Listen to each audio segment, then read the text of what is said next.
God damn it. You guys messed me up. I'm sorry.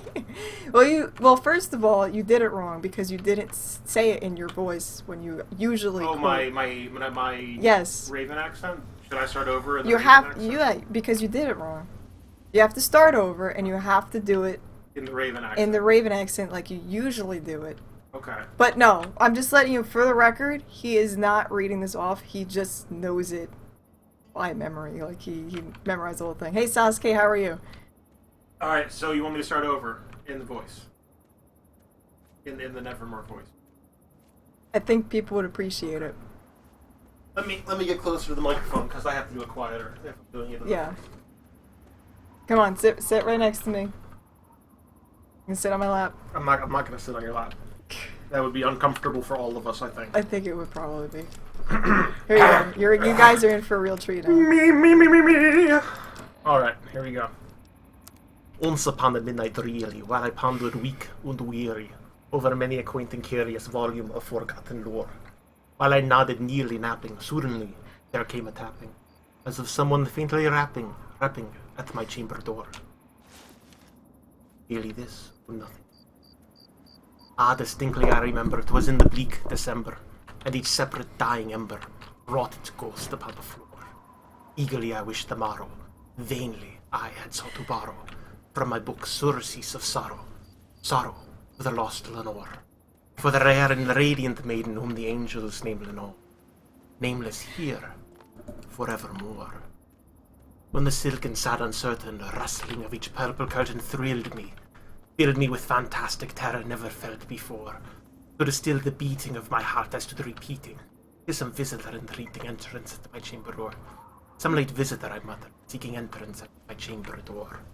Merely this, or nothing. Presently my soul grew stronger, hesitating then no longer. Sir, said I, or madam, truly your forgiveness I implore.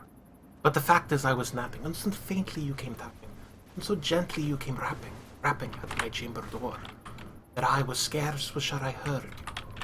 Here I opened the door. Darkness. Long into the darkness peering, all the soul within me fearing, doubting, dreaming dreams no mortal ever dared to dream before.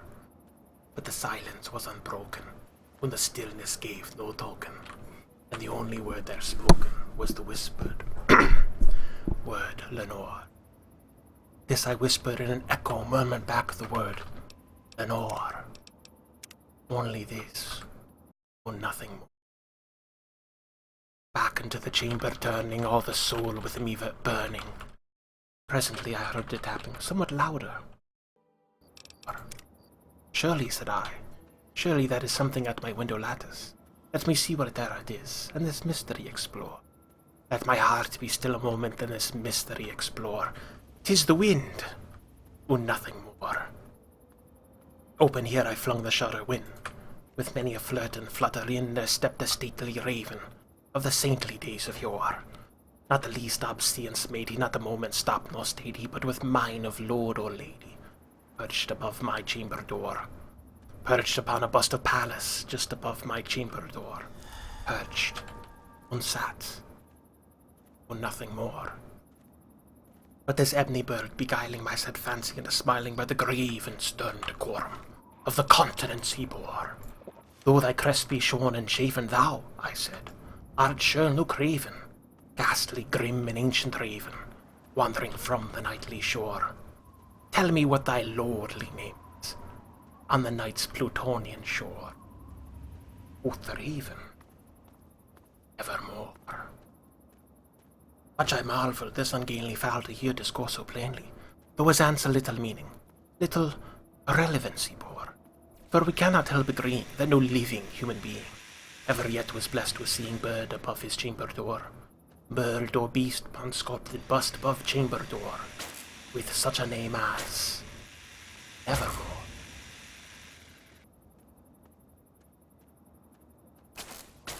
Wait, hold on. Oh. Hold on. I lost it. Hold on. But the But placid bird spoke only that one word, as if his soul in that one word he did outpour. Nothing farther than he uttered, not a feather than he fluttered, till I scarcely more than muttered. Other friends have flown before. On the morrow he will leave me, as my hopes have flown before. Quoth the raven, nevermore. Startled at the stillness broken by a reply so aptly spoken, doubtless, said I, what it mutters is its only stock and store, caught from some unhappy master, whom unmerciful disaster followed fast and followed faster till his songs, excuse me, one burden bore, till the dirges of his hope that melancholy burden bore, of never, nevermore. But the ebony bird still beguiling my sad fancy in the smiling straight I wheeled a cushioned seat in front of the velvet door. Then into the velvet sinking I betook myself to thinking, and betook myself to linking, fancy unto fancy, thinking what this ebony bird of yore, what this grim ungainly ghastly gaunted armless bird of yore, meant in croaking, nevermore. This sat engaged in guessing, but no syllable expressing to the fowl whose fiery eyes now burned into my bosom's core. This and more I sat divining, while my head at ease reclining on the cushion's velvet lining that the lamplight gloated o'er, but whose velvet violet lining with the lamplight gloating o'er she shall bless, nevermore. Then methought the air grew denser, perfumed by some unseen censer, swung by seraphim whose footfalls tinkled on the tufted floor. Though thy crest be shorn and wait, no. I just jumped back like 5 stanzas, hold on.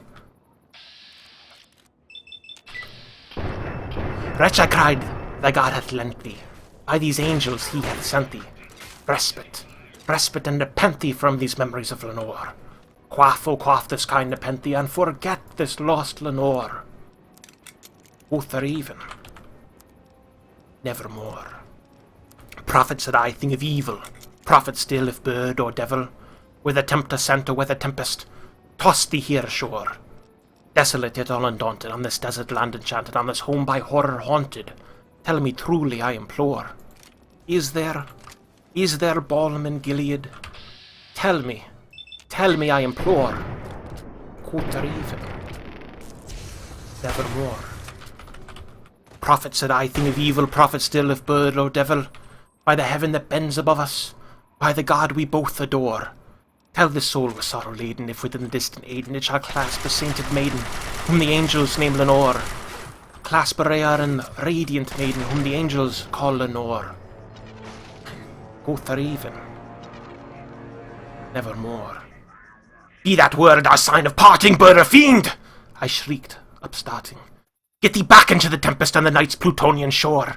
Leave no black plume as a token of that lie thy soul hath spoken. Leave my loneliness unbroken.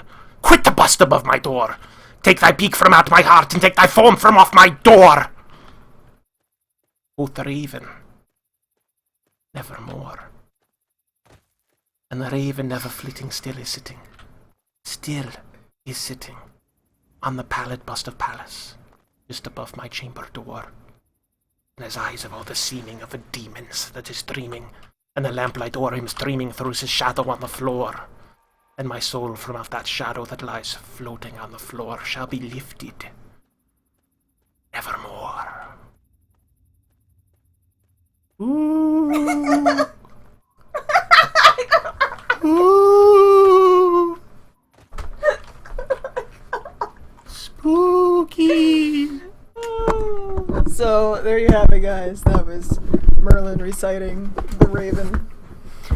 I hope you enjoyed that. He memorized it. I lost my place a few times. He did lose his place a few times, which just goes to show you that he actually was not reading off anything.